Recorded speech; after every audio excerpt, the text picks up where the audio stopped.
So you spent your childhood in the UK, and from what I read, you were a hyperactive child. What were you doing? That's a very good point. Yeah, so I grew up dancing, did stunt riding on horses, and causing a lot of trouble for my parents. But yeah, totally hyperactive kid. Is this in your nature, or what do you think was driving you to be like that?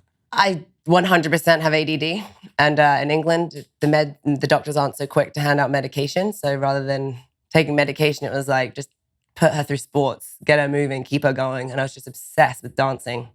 Not that I can actually dance, but you know. And how old were you at this time? Probably, I think I got my first pair of ballet shoes when I could walk. So I've got shoes that range from here all the way up until like I was 13, 14. Mm-hmm. Now, when you were 16, you moved to the US, right? Yes. You went to Massachusetts first? That's right. What brought about that move? My dad's job relocation. So it was not an easy move. I definitely didn't want to do it, but I was dragged over to the US. My parents actually gave me kind of a choice because I was a very rebellious kid. So I don't think that they thought I was actually going to show up, but something in my mind felt like it was the right thing to do. So I had a pretty rocky relationship with my parents before we left, but I had my plane ticket and I showed up here in the US. So how were you rebelling back in the UK? What were you doing? How were you acting out? Wrong crowd, wrong group of people. I was raised in a really great household, but I just had this like dark streak inside of me. I was hanging out with some bad kids. At 15, I was dating someone that was in jail for attempted murder. I was doing bad things. It was just, I don't know. Still can't explain it. Probably try and figure that out for the rest of my life, but trying to channel that darker streak now into something positive for sure. Drugs and alcohol? Yep, 100%, but not till I got to the US. So I didn't really dabble into that. It was just attitude and just hanging around with bad kids, and then got into partying when I moved to Florida. So you're fresh off the boat in the US. You still got this rebellious streak. What were your friends like? Who were you hanging out with? How was the transition? It was very isolated. I went from this really rough group of friends in England to moving to this tiny little town in Massachusetts that was a very wealthy town.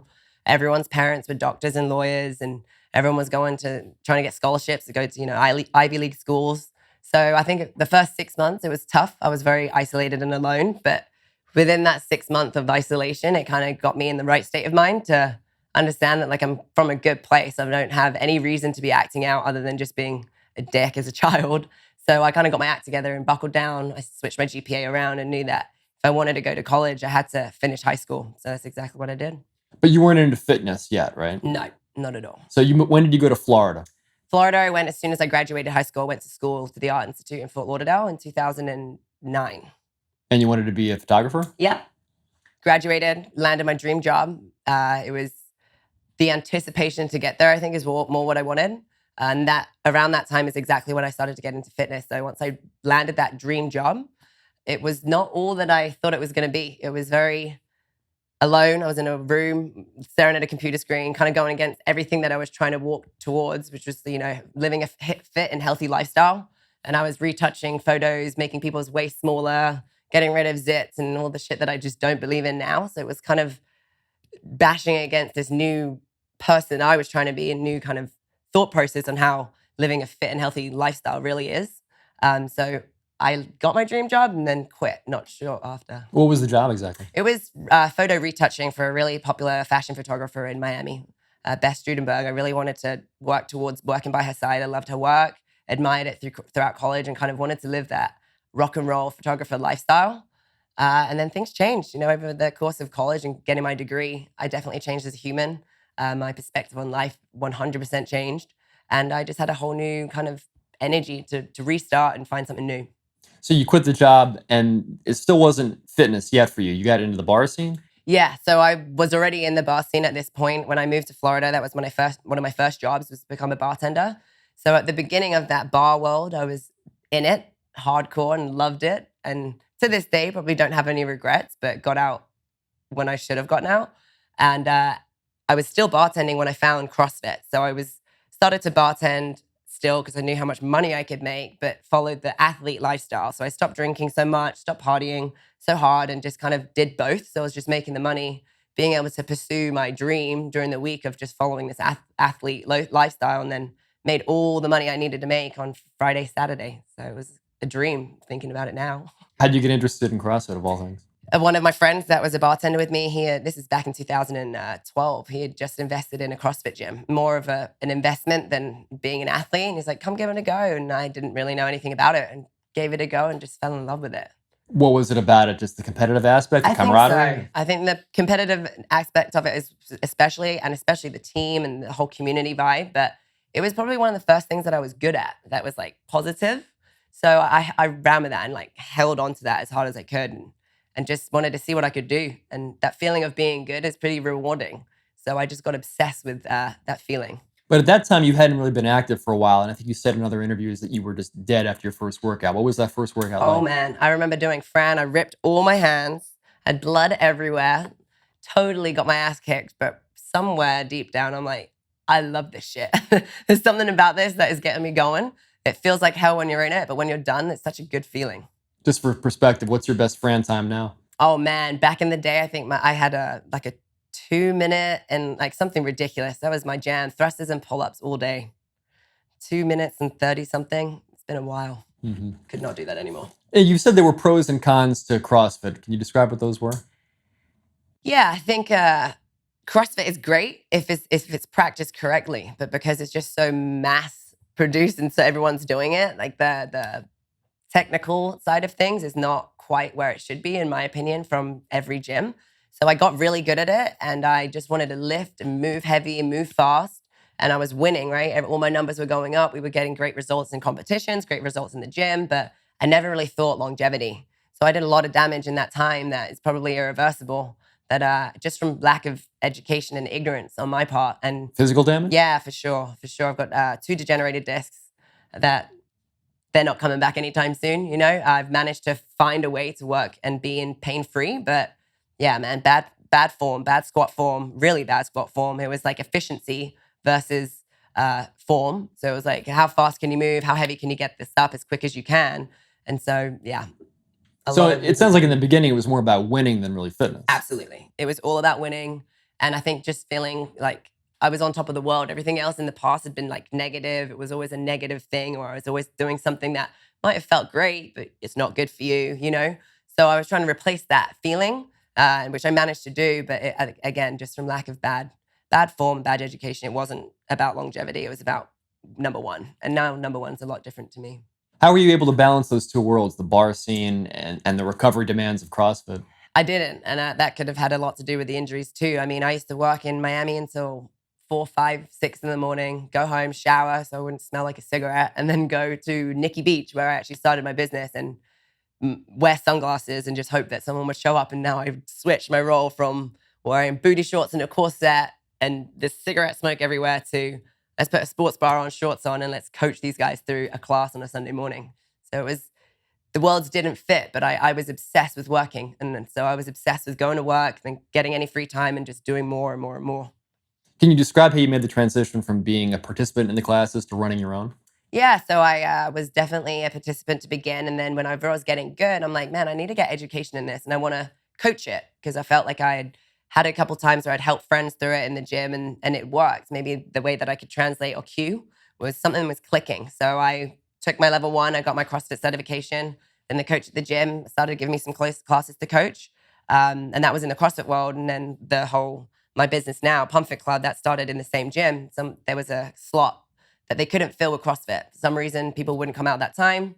Gave me an opportunity and said, hey, do something in this class that's different than CrossFit, but will fit this kind of business. So I just removed the barbell and became obsessed with trying to get people to love what they were doing. So I did what I was watching the crowd and just looking at what they like to do, try to eliminate the barrier of entry with the barbell, never prescribe weight, never prescribed a rep count, and just let people feel satisfied and accomplished whenever they left.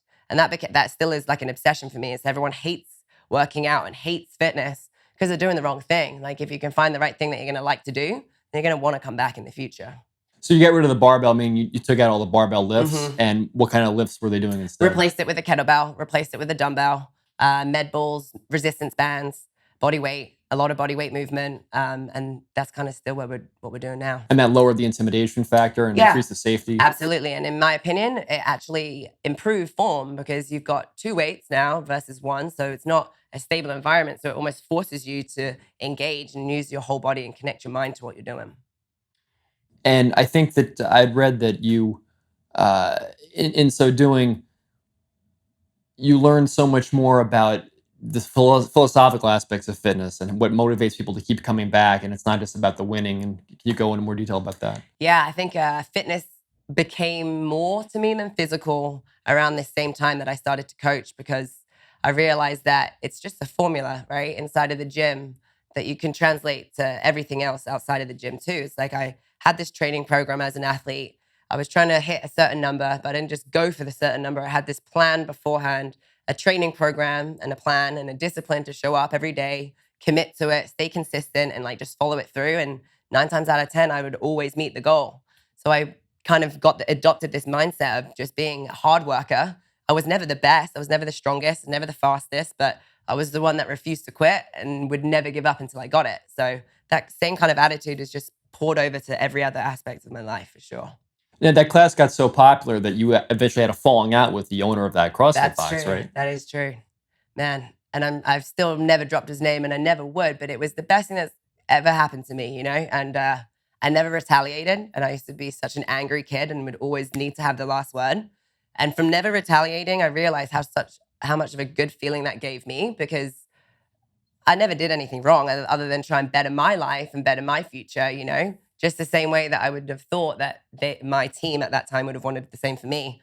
So I've used all of these situations now as a team leader and as a manager or to run my own business and run my own team to not do that. Like if you elevate your team, you know, like support what they're going to do. But long story short, I did build this class that was empty at 7:30, and it became really popular. We had up to 40 people in this tiny little gym. Monday, Wednesday, Friday, they traveled 20 miles. So it's telling me that I'm obviously onto something here. I'm writing all the programming. I'm getting people here. I'm doing all the marketing, doing all the advertising, setting up even the contracts, getting these people to sign and commit to this new way of doing things at this 7:30 time. But I was underpaid, underappreciated. I went away on vacation one time and was so upset about leaving the crew. And I made a comment, was like, man, I don't know what to do. I'm not going to be there. And he's like, who cares? Anyone can do what you do. You know, I'm like, oh. And then I got back from the trip and there was only 2 people in the class. So clearly that gave me another boost of confidence to say, well, maybe it's not anyone that can do this. So why am I doing this for this guy that has no idea what I'm trying to do here? He's just seeing the money that we're bringing in this class for. Like, fuck this. Let's go home and do this for us. And this is my husband that's on the other side of this door. But that's exactly how it all started. It was like the wrong motivation to make a big decision like that. But the best thing that I could have done is like take a risk on yourself. If you're going to put this much effort in every day and you care and you know that you're onto something, why are you building someone else's business and someone else's future and not your own? And I think one of the cool things about your programming that should be drawn attention to is that you don't program specific sets and reps, right? You give people time increments to work in, and so if you have 30 seconds to work, maybe you get 1 rep, maybe you get 30, depending on your fitness level. Exactly, and that kind of opens up the community aspect as well. I think that CrossFit did a really good job of that, of creating that commodity and that support. So we did that too. So we'll have like elite athletes or Miami Dolphin football players in the same class as Jay that's 73. Obviously, he's not doing the same movement, but he's like in it with the big dogs and feeling good, and everyone's like glowing, and everyone can get the most out of this and feel accomplished when they leave. And that's a feeling that you want to come back to. When you leave and you have to write on the board in CrossFit, DNF, did not finish, it's like, oh shit, now I'm just like telling everyone that I failed, you know? So I didn't like that at all. And I could tell and see the vibe of people whenever they would have to walk up or they'd leave it blank. You don't want to admit that you didn't finish something. So I try to spin that and make it a positive so people would want to come back. Can you run us through a sample workout in one of your classes? Yeah, so my favorite interval is a Monster Monday. We do it every Monday. It's arguably the hardest. It's a 3-to-1 work to rest ratio. So it's 30 seconds on, 10 seconds off, 60 seconds on, 20 seconds off, 90 seconds on, 30 seconds off. So for the 30-second increment, we'll probably do something high intensity to jack up the heart rate. 60 seconds, we might do a strength movement, slow and controlled, functional bodybuilding. And then the 90 seconds, we'll make it fun. We'll combine the both high intensity with some kind of resistance move. So you got a little AMRAP going on and you can just get in the zone and we'll do that for about 30, 40 minutes. What are some of the exercises you use in that workout? Sprinter burpees, burpee tuck jumps in the high intensity, kettlebell clean jerks, kettlebell anything. We try and animal flow, bodybuilding, gymnastics, running, boxing. We try and kind of bring every aspect of fitness and keep people on their toes and keep that variety coming, because specializing in something can get boring. We don't ever want anyone to get bored. So we try and bring in new things all the time to keep people excited and on their toes. Can you talk about how you made the transition business-wise? I believe you actually Googled how to start a business. That's right. I really did, and had a book, how to start an LLC for dummies. Googled literally how to start an LLC, and we did. We went on LegalZoom. Everything was Rocket Lawyer at that point, and just figured it out. It's amazing how much information is out there if you actually look for it, you know? Absolutely. Now, just to go back a little bit, you've always had this driven personality. You had your brushes with drugs and alcohol. Where do you think your life would be if you hadn't found fitness? Would you be in jail? Would you be dead now? I'd probably be dead, jail, or have 3 kids, for sure. For sure. I always think about that, and you can't live like that. Like, what if, right? But I have no idea what I would be doing, you know, if I was still in England and all these negative things in my mind at that point. If they hadn't happened to me, who knows? I really have no idea where I'd be. Yeah, you have this dark side, right, that drives you to do incredible things, and it could have gone either way. Yeah. But fitness has been the light for you? Yeah, for sure. And that keeps coming. And I say this all the time, but I'm in no denial to say that I don't know why. I can't explain it. I don't have a past where I can say I was abused or I went through all these terrible things. That is the reason why I have this like angry streak inside of me. But it's just there. And I recognize that. I'm not afraid to admit that. So I'm trying to channel that into something else, right? So I've tried to do this now in every aspect of my life. I've had a lot of shit go my way, especially when I'm trying to build this social media presence where a lot of my life is out there, you know. I like to hope that a lot of it's private too, but when shit's hitting the fan, you have to deal with it in some way, right? So every other day when things are great, I try and help the world or use my mistakes to help someone else. And when tough gets going, I feel like I needed to hone in on that more. So especially last year was probably the worst year of my life. And also the most exposed I've ever been, you know, as my social media growth is growing or whatever I'm doing with these companies. And I just wanted to roll into a ball and like delete Instagram and just run away to a paradise island somewhere and never have to face the world. But what good is that going to do me as a human? And what good is that going to do for everything that I've built? Like, let's use all these shitty situations to try and make something good of it. And if you can set your mind to it, I'm sure that the body and the mind will follow too. You just got to trick or convince yourself that it's going to be the right thing, you know? What about last year was so rough? My best friend passed away of cancer on Tuesday, and we were picking up her death certificate on the Friday. And I walked outside of the hospital to my husband on the floor. His brother died that Friday.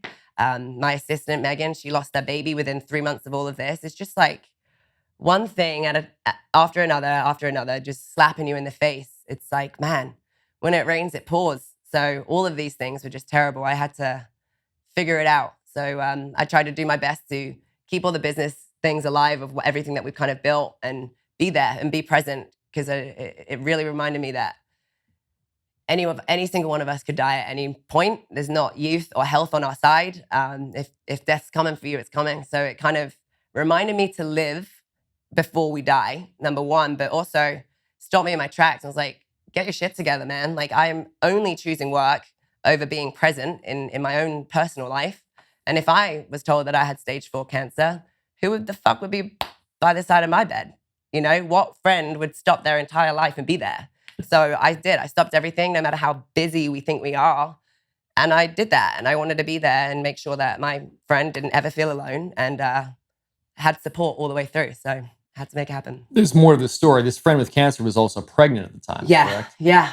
And shortly after she passed, unfortunately, you did this bike tour around the country of Iceland in her honor to raise money. Can you describe that? Yeah. So Jessica was diagnosed with stage 4 colon cancer in November, just a couple of days before Thanksgiving. And she, to be honest, like all of us were so naive or in denial, thinking she's healthy, she's 30 years old, she's got a 2-year-old at home, she's pregnant, she was 6 months pregnant when it all went down. This has got to be unreal, right? Like, she's going to get back. Everything's going to be okay. She's going to lose her hair, but then we're going to build her back up.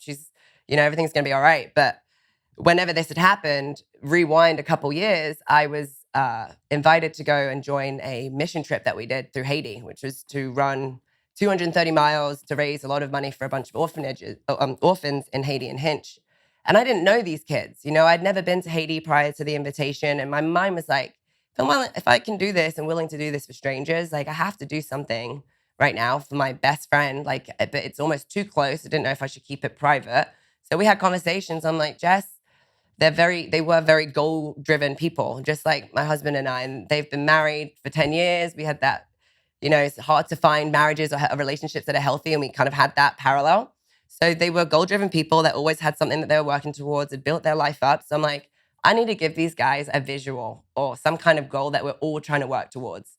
And her husband sat down one day, we were in the hospital, and was like, the fuck do we do? Like, the world is ending. Like, how do we deal with this? I'm like, dude, I don't know, but fuck, I'm going to do something. So I went home immediately and called the girl that I had asked me to do the Haiti with her. I was like, dude, I need to do something, man. Let's run 400 miles through Iceland. Just made something up. Okay, I'm in. So committed to it.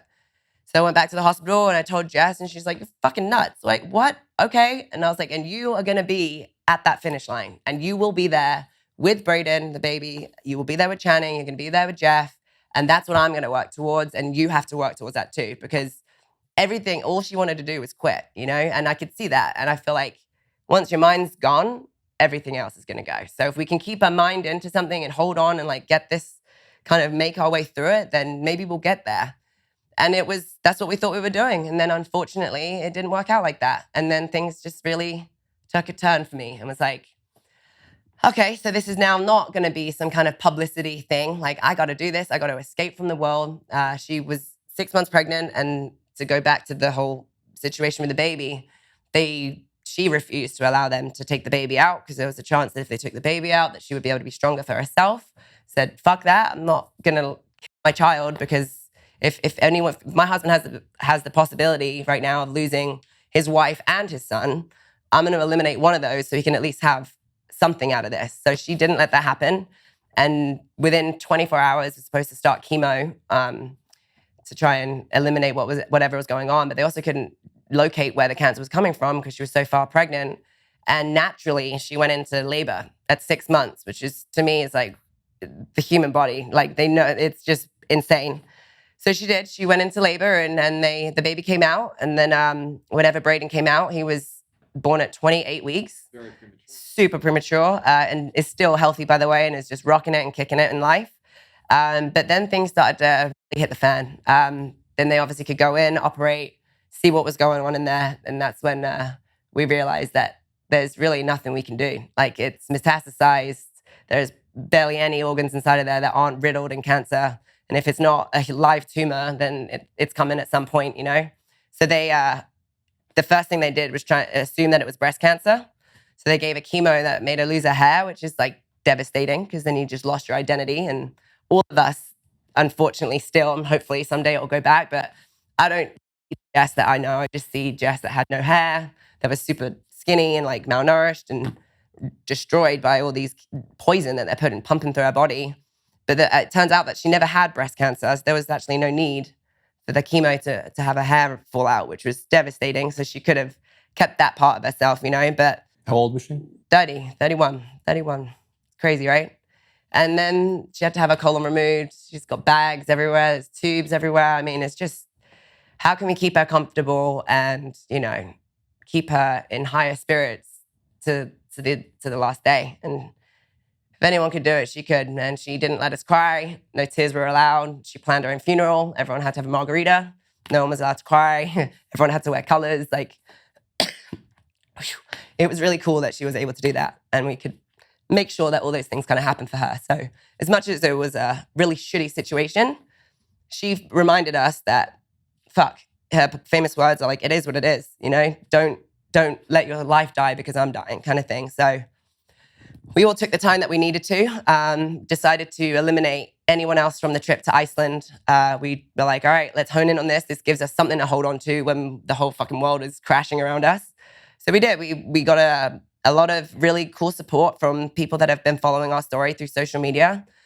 And I did it. It was 828.6 miles. I started training for 6 months. I'm not an endurance athlete at all. This is running and biking. Running and biking. And we did it. It was supposed to be 8 days. This was about 100 and something miles a day. The climate was not working with us. And I didn't, quite naively, but I'm so glad that I didn't look up the incline altitude or anything like this. So the incline and the decline were fucking with us the whole way. And I wasn't prepared for it, but I'm almost glad that I didn't know it was coming. So it took an extra day. We finished in 9. And it was an insane experience, man. I don't know if I could do that again if I was in a healthy state of mind, but made it happen. Every single day, made it happen. 826 miles in 9 days. Just to be precise, it was 828.6 miles in 9 days. But yeah, it was nuts. And you raised how much money for cancer research? Oh man, so we raised around 23,000, but Icon and iFit, they sponsored the job. So every mile that was ran while I was there, they donated $1. So they raised over 42,000. So altogether, with everything all said and done, with a bunch of other fundraisers, I think we were over 75 grand. Now, apart from the obvious motivation of your friend's dilemma, what else was pushing you to keep going when you were exhausted, you hadn't slept, you were overtrained? What was keeping you going? So as much as it was my reason and my why, right, was Jessica. Like, that's a pretty selfish thing to expect people to support a cause that they didn't really know anything about. So we wanted to open that up to the entire world and said, if anyone, which unfortunately way too many of us have been associated in some way with cancer, right? So if it has affected you or a friend or someone that has won the battle, please email me with a story. I want to know the real truth so I can read these stories every single morning and know what I'm doing this for. Because it's not about me. The pain and the stress fractures and all the muscle imbalances, all that sore stuff is going to go away at some point. But these people are never coming back, or the lives of the years that they've lost of their life because of this disgusting disease. That is something that will never, that's so much greater than me. So that gave me a huge reason. So every morning was super emotional, a lot of tears. But when I wanted to stop and when I wanted to quit, I couldn't. And I was by Jess's side the entire time. So literally I was in the room when she passed away. So that's pain. What I was experiencing was not pain. I was just going through a lot of uncomfortable situations, but I was not in pain. And, So you read those stories as sort of a pre-workout in the morning? Fuck yeah, dude. And it would make me, there was some brutal, I had a box of them, I still do. And it's so devastating when you hear other people's stories too. It reminds you that cancer can come for anyone, for real. And it's an evil disease. You've written a lot about people finding their own reason. Find Your Reason is the name of one of your programs. How do people who are a little unsure, confused at what they need to motivate themselves to get fit with, how do they find that? Honestly, I feel like we find our reason in the deepest, darkest times. So if you make that, obviously that's on a pretty extreme basis, but if we kind of zoom out from that, when you're in the middle of a workout, I don't know about any of you guys, but I get mental, I'll close my eyes and certain things will come to your mind. And if you stay in it long enough, it's not like just once a week kind of thing. But people will usually start the program and say, I don't know what my reason is. And I always say, well, just keep going. It'll come. You shouldn't try too hard. You'll figure it out along the way. And somewhere along the way, they'll send me a message or an email and be like, holy shit, I found my reason. And some of them are really deep. And the whole slogan of Find Your Reason was born whenever I opened up the gym. Because I knew that I was like, I have a reason why I'm here every day, which is for internal reasons, personal reasons. And there's so many of them. Some of them changed. Some of them were ingrained into my soul that I will hold on to forever. But I wanted other people to kind of find their reason. So I asked everyone in the gym to anonymously finish the sentence, I want. Like, what do you want through fitness? And I was just curious to see what was going to come back. They did. They wrote them. And they gave me these pieces of paper. And I opened them up and I was just blown away by what I was reading. I'm like, man. And obviously there was the stuff. We have the big wall with all of them now still on the wall. But some of them will say like, I want abs. I want to be strong. I want to run a marathon. I want to jump the 24-inch box. But then some of them were really deep. Like, I want my partner to see me. I want to love my inner self. I want empowerment. I want to inspire others. Like, I want to be healthy. I want to live to see my grandkids. Like, it's some deeper shit that is it's further away from aesthetic reasons for fitness. And what they really wanted was to kind of find themselves and like unleash this potential or whatever it is that maybe that they didn't really know that they had. And I thought that was really cool. And so we've kind of continued that, and everything that we do is like everyone should find their reason and everyone will have them, and it will give you a reason to keep showing up, because if it's for abs, that gets boring, Yeah, it seems like in the long run, it would be stronger motivation of train for happiness rather than ripped abs. Yeah, exactly. It all starts off, don't get me wrong, I started because I wanted to get abs too. So you love to work hard and push yourself. You know how to turn it on. Do you know how to turn it off? Have you ever found that you've needed to work on meditation or breathing and things to help you wind down so you're not working 24/7? 100%. So I definitely have got some rituals that I do on a daily basis, I still have that problem of trying to turn it off. And I battle between that, right? It's like my biggest fear is that my drive is going to die, which it will one day. So while it's here, like, let's ride this momentum, right? But at some point that can get unhealthy. So my husband is a really good way of kind of like pulling me in. But yeah, I do. So I used to be, I can't sleep. I just want to just move all the time. So I used to wake up. The first thing I do is like check my emails or check Instagram or whatever it was. I'm like, that's not a good stimulus to start your day off with, right? It's because it could be negative or it could be stressful. So I feel like I need to open my mind with something positive every single morning. So I do daily affirmations. I have an app that will just give me a daily affirmation every morning and a daily quote. So it'll be something positive, and usually that will actually like spark ideas in my mind of what to write about or how to kind of like direct that day. But I've definitely been doing that. And when I come home at night, I love to read and I love to meditate. I can't do it alone yet. I'm still guided meditation with the app, Calm. But yeah, I have to put that in there because I can feel it. And I'll go through these phases. Like before we came here, things are a little crazy. We're about to drop a new app. So I'm just like, sometimes I feel like I can conquer the world, but sometimes I'm like, holy shit, man, I'm doing way too much for one person.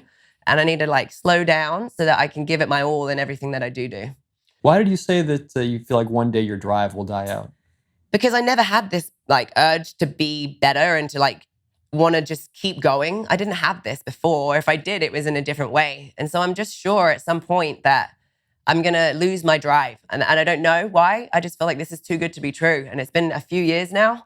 But that's my biggest fear is I'm going to wake up and be like, I don't want to do this shit anymore.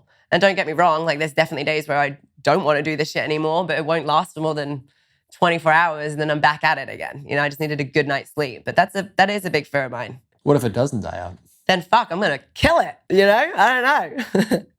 You mentioned your husband briefly. What drew you guys together? What can you tell us about him? Oh, he's amazing. So Paulo and I have been together a long time. So I met Paulo when I was 19 years old. So he's definitely been a huge rock in my life and I've been a huge support system. And I was, during the times where I was wild in Florida, he was right by my side. So like he's known me through the good, the bad, before red hair, before I got fake boobs, before I knew what fitness was, you know? So he's kind of allowed me to grow and fly and find who I am as a human, but has always been there. And he's like, we're best friends, we're homies. So that is a good thing to have, to understand each other and let each other go, but hold each other back too, you know, so that we don't go too far away. What do you think he understands about you that nobody else does? He tells me all the time, which is a huge negative, I guess. But for myself, it's just like, I'm a very selfless person, which can actually hurt too, because I feel like I open up my mouth or my body and I take everyone else's emotion into. I feel everything around me, so I can overanalyze things or care too much about someone else that it would affect myself. So he'll definitely remind me of that and try and pull me back and understand that there's only one of me and there's only so much I can give. So to make sure that I keep things pretty well balanced. And the same thing with him too. It's I have this obsessive drive to keep trying new things and start these projects. And he's definitely supported and made all of them come to light with me. What is the Serene Soldier? So that was the word and the name that we gave Jessica. So I'll actually be honest, I found this company, it was called The Peaceful Warrior, but it was theirs, you know? And I was like, man, I'm watching this girl fight and she doesn't even know she's fighting because she's not even conscious. You can just see it in her body. It's like, she's such a warrior in such a peaceful way, you know? So we tried to find a different name for that. So it was like our Serene Soldier, like she won't stop. I mean, days after she was supposed to be gone and like she wasn't medically, like she wasn't being given any TPN. She wasn't given anything. Her body, every single organ was failing, but her heart, and she was alive when she should have been dead for a long time. And the doctors couldn't explain it.